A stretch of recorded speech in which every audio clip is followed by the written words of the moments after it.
Semana 5. Es el mejor disco que hemos hecho, lo cual no siempre pasa al terminar.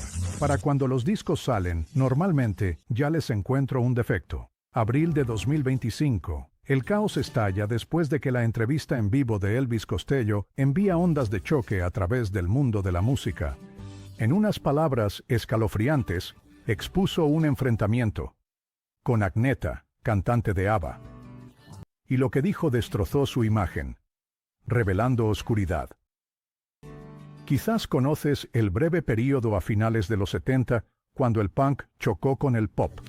ABBA estaba en su cima, mientras que Elvis Costello emergía con letras punzantes y una lengua ácida. Pero una noche de 1979 lo cambió todo. Imagina esto, una fiesta de la industria en Londres, el champán corriendo, los egos chocando. Ahí es donde Costello y Agneta chocaron, dos mundos que nunca debieron encontrarse. Al principio fue una charla trivial, pero luego llegó el momento. Elvis, siempre directo, se dice se burló de la imagen pulida de ABBA, acusando a Agneta de ser una marioneta. El neón se quedó en silencio. Los testigos dicen que el rostro de Agneta se puso pálido, luego explotó. Nadie escuchó lo que ella gritó de vuelta, pero la tensión era nuclear. Ella salió furiosa, él no la siguió. Los dos nunca volvieron a hablar, pero lo que sucedió en esa habitación se enconó durante décadas. Costello admitió que la amargura se quedó con él, no solo por las palabras, sino por lo que vio en Agneta esa noche, una mujer que escondía una profunda inseguridad detrás de un control helado. Una intérprete tan frágil, tan obsesionada con la perfección, que no podía soportar ser cuestionada. Una estrella que, a pesar de todo su éxito, irradiaba soledad. Y solo el inicio. Los conflictos de Agneta no se limitaban a su banda o al acosador. Fuera del escenario, tenía una reputación que sorprendió. Chocó con figuras musicales. Productores murmuraban sobre su control obsesivo. Las sesiones de grabación se volvían tensas. Algunos salían del estudio llorando, otros se negaban a trabajar con ella. Rechazó grandes colaboraciones, incluido un dúo rumoreado con Phil Collins, alegando que no quería compartir el protagonismo ni comprometer su visión. Para algunos, era independencia. Para otros, era pura arrogancia. Varios artistas suecos bien conocidos la acusaron de ser fría y desdeñosa. Palabras como imposible, paranoica y emocionalmente inestable flotaban en los círculos de la industria. Uno de los colapsos más explosivos ocurrió en 2004. Después de años de silencio, Agneta lanzó su tan esperado álbum de regreso, My Coloring Book. Las expectativas estaban por las nubes. Prometió una gira promocional, acordó entrevistas y luego desapareció. Llamé al estudio y escuché un rumor de que Jerry va a remezclarlo de nuevo. No puedo creer que vaya a ser tan tonto como para hacer eso, porque suena bien. He escuchado una cinta preliminar de ello.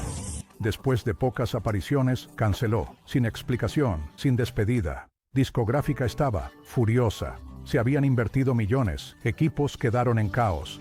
Los susurros se convirtieron en rumores, ataques de pánico, colapsos, discusiones a gritos en habitaciones de hotel. Algunos conocedores afirman que se encerró y se negó a salir. Otros dijeron que se derrumbó entre bastidores llorando, gritando que no podía hacerlo. En un momento, supuestamente amenazó con quemar el contrato y alejarse de la música para siempre. Lo que el público vio fue una gira cancelada. Lo que los conocedores vieron fue a una mujer cayendo. Detrás de las armonías y los deslumbrantes espectáculos, Agneta ya estaba atrapada en un tipo diferente de batalla, una con su propia banda. Su relación con Göran Ulvaeus se había derrumbado solo unos años antes, terminando en un divorcio público que fue cualquier cosa menos pacífico. Imagina interpretando canciones sobre desamor con tu exmarido a pies de distancia noche tras noche, fingiendo que todo estaba bien. No lo estaba. La tensión era palpable detrás de las escenas. Mientras Benny Andersson y Annie Frid Lyngstad intentaban llevar a ABBA hacia adelante, Agneta se volvía cada vez más distante. Su negativa a volar por miedo a volar agravó las grietas. Se perdió giras promocionales, se saltó sesiones de estudio y fue etiquetada como difícil por su equipo de gestión. Pero era más que solo estrés. Para 1981 se estaba desmoronando emocionalmente. Piensa en una mujer dividida entre el estrellato y la maternidad. Mientras el mundo celebraba su éxito, Agneta luchaba en silencio con la culpa y la desesperación por estar lejos de sus hijos. Una vez dijo en una rara entrevista sueca que cada vez que se iba de casa, su hija lloraba en la ventana y ella lloraba en el avión. la perseguía. Su deseo cerca de sus hijos causó cancelaciones, horarios extraños y un retiro del foco de atención. Detrás de ese retiro había algo oscuro.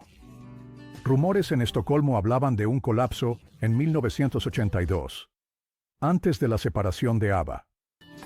Amigos dicen que Agneta se volvió paranoica. Se encerró días y temía la vida pública. Su cuento de hadas se estaba desmoronando, y pocas personas sabían lo mal que estaba sufriendo. Cuando ABBA terminó, Agneta no solo se retiró, desapareció. Se retiró al frío silencio del campo sueco, pensando que el aislamiento la protegería. Eligió la tranquilidad, los árboles, la distancia de las luces del escenario y los aplausos. Pero la prensa no la dejó en paz. La acechaban como lobos, hambrientos por un vistazo, por un escándalo, por cualquier rastro de la chica dorada que había desaparecido. La paz nunca llegó. En su lugar vino la traición, su breve romance con el detective Torbjörn Brander, alguien en quien había confiado durante un momento vulnerable, se convirtió en un festín mediático. Un día estaba enamorada. Al siguiente, sus momentos más privados estaban en los tabloides. Él la traicionó. Fotos, historias, detalles de la habitación, todo tenía un precio. Agneta se sintió humillada, acosada, su confianza se rompió como el vidrio, su corazón se cerró, pero lo peor estaba por venir. Entonces, apareció Gert van de Graaf. Al principio, solo era un fan. Luego, un rostro en la multitud. Luego una sombra que nunca se iba. Su admiración se convirtió en una obsesión escalofriante. La seguía, se mudó cerca de ella, le enviaba cartas llenas de devoción y delirio. Miraba a través de sus ventanas. Llamó a la policía, aterrorizada. Llegó una orden de restricción, pero él volvía, una y otra vez. Era como un fantasma que no podía exorcizar. No importaba cuántas paredes construyera, él encontraba la manera de colarse. Comenzó a dormir con las luces encendidas, a caminar de noche, a revisar cada cerradura 2 veces. Lo que una vez fue un santuario, se convirtió en una prisión. Su propiedad, rodeada de puertas, alarmas y silencio, se sentía como una jaula. Su mundo se convirtió en uno de sombras y susurros. Imagina ser una estrella global y rezar para no ser vista. Agneta, una vez adorada por millones, ahora vivía como una reclusa, escondida del mundo, atormentada por él. Su vida ya no le pertenecía al miedo. El mundo la había celebrado, pero detrás del telón se estaba desmoronando pieza por pieza frágil. En público, Agneta mantenía una sonrisa frágil. Sus entrevistas eran breves, sus apariciones ensayadas, sus expresiones congeladas en el tiempo. Pero detrás de esa máscara, algo se estaba desmoronando. La presión de mantenerse perfecta, de ser la chica dorada que el mundo esperaba, la estaba destrozando por dentro. Para 2008, había desaparecido del foco de atención. No más reuniones, no alfombras rojas, no entrevistas, solo silencio. No era comportamiento de diva, era supervivencia. Había llegado a su límite. En privado, los amigos susurraban sobre largas noches llenas de lágrimas, de ataques de pánico que la dejaban sin aliento.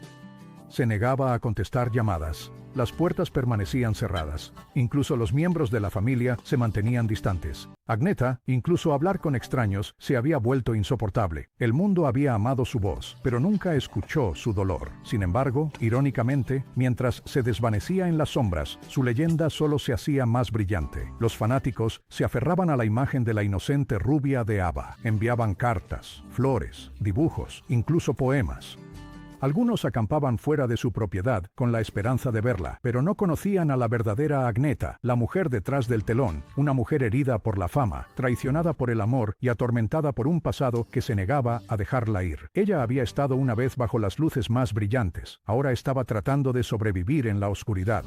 Así que cuando Elvis Costello se abrió este año, no solo lanzó una crítica, arrancó el telón de una ilusión de décadas. En solo unas pocas palabras, obligó al mundo a ver lo que siempre había estado oculto a plena vista, que detrás de la voz cristalina y la imagen impecable de Agneta, había una mujer atrapada en una guerra constante, no solo con la prensa, no solo con quienes la rodeaban, sino consigo misma. La confesión de Costello no era solo un chisme, fue la grieta final en la máscara de porcelana que llevaba durante años. Una máscara construida de sonrisas, melodías y un silencio tan denso que gritaba: De repente, todo tenía sentido. Las crisis, las desapariciones, los muros que construyó a su alrededor. Lo que él dijo resonó como un veredicto final sobre una vida enterrada bajo la fama, el miedo y el dolor olvidado. Gente sorprendida, los fanáticos divididos. Para aquellos que la habían visto desaparecer de la vida pública, no fue una sorpresa. Era una confirmación de que la mujer que, una vez brilló en grandes escenarios, había estado gritando en silencio. El mundo vea a Agneta más allá del brillo y la leyenda, no solo como un ícono del pop, sino como algo más trágico y real, una sobreviviente de un cuento de hadas convertido en pesadilla de la que nunca escapó.